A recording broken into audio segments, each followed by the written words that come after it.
In California, we never really got used to seasonal work simply because there's not really seasons here. It's always sunny every day, so we had no idea what seasonal work was until we decided to be ski instructors. What are you doing?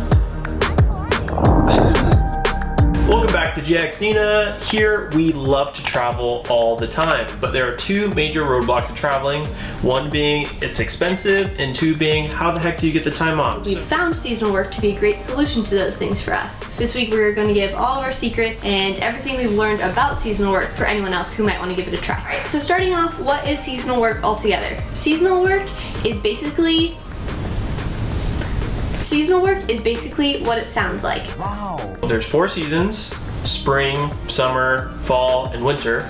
And different places have high levels of tourism during these seasons. So what kind of seasonal jobs are there? Pretty much anything that has to do with travel and tourism has some sort of seasonal job attached to it. So we've stuck to the outdoor adventure ones, like we've done climbing and ski instructing, ropes course. We have friends that have been raft guides. There's also agriculture or ranching jobs in the summertime. Retail, like at the mountain resort store if they're not wanting to be outside all day. You could be a server at restaurants, a spa attendant at hotels. There's so many options if you just look in the specific location. Either you know what you want to do and you chase down that job wherever it is, or you know where you want to go and you chase down any opportunity that's there. So how much experience do you need for seasonal jobs? You want to do seasonal work, but you're like, oh, I'm not that great of a skier, or I've been whitewater rafting before, but like I don't know anything. Or when we first got hired as ski instructors, I had skied twice, 2 days in my whole life. So don't let that deter you, is why I share that. There are some jobs that will require you to have certain certifications or want experience,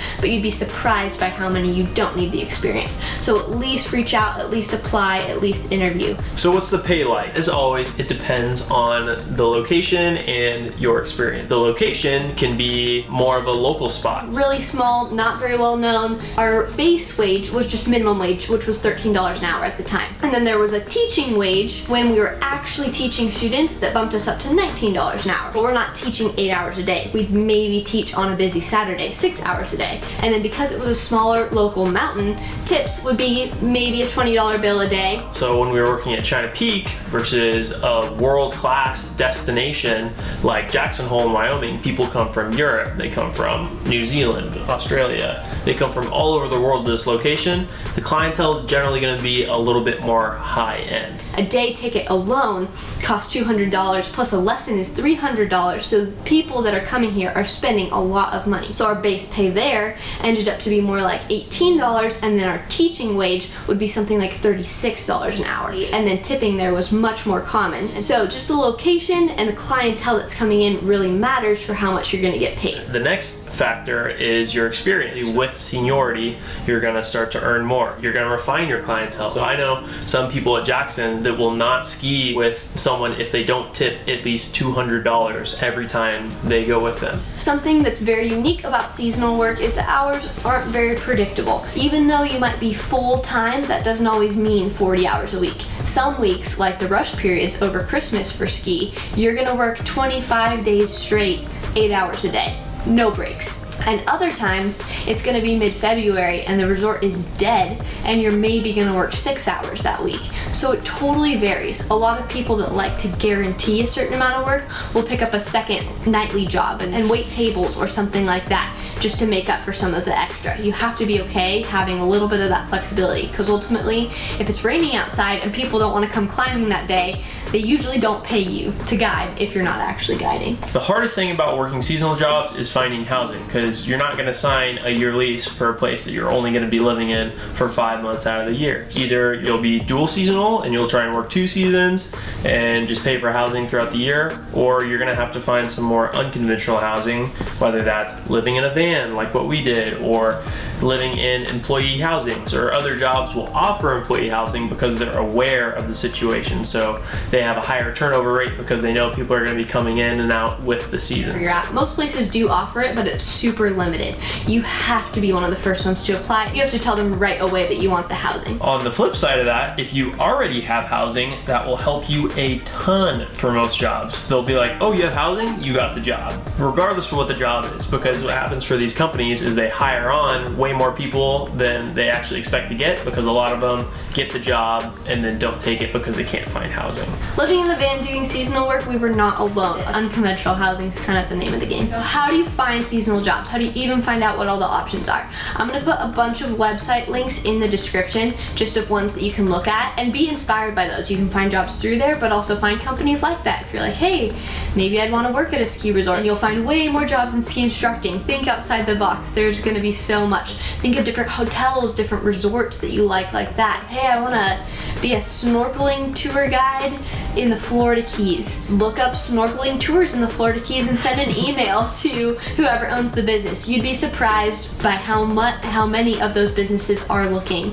for good employees, and just reaching out goes a long way. And while you guys are already down in the description, you'll find tons of good resources like our subscribe link. That is probably the most valuable resource there is down there, because you'll get notified when our videos come up.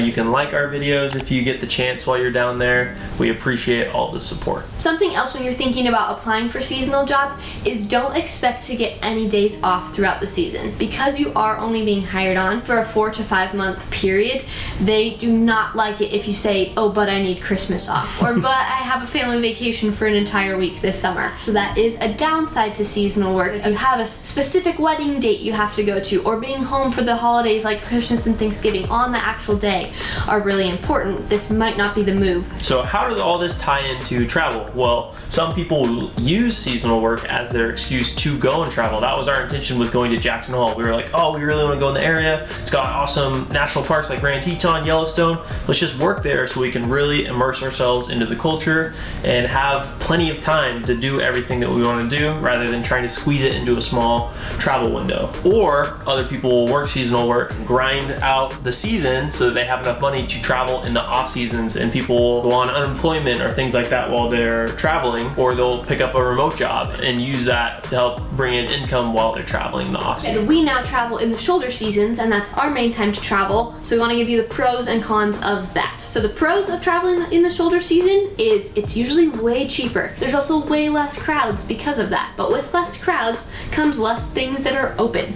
There's a reason everyone travels in the summertime, because the weather's the best, all the restaurants are open, so you're gonna pay for it in other ways of maybe it's gonna rain a few days, or we're gonna have to miss out on some of the activities like riding the cable car to the top because it's closed. Overall, I would definitely recommend seasonal work at least just for a year, just to give it a try. We're young. This is the only time we can work a flexible kind of fun job like this before we really settle down. It's a great way to travel, to explore, to meet new people from all different walks of life, to live in a beautiful place doing something that you truly love.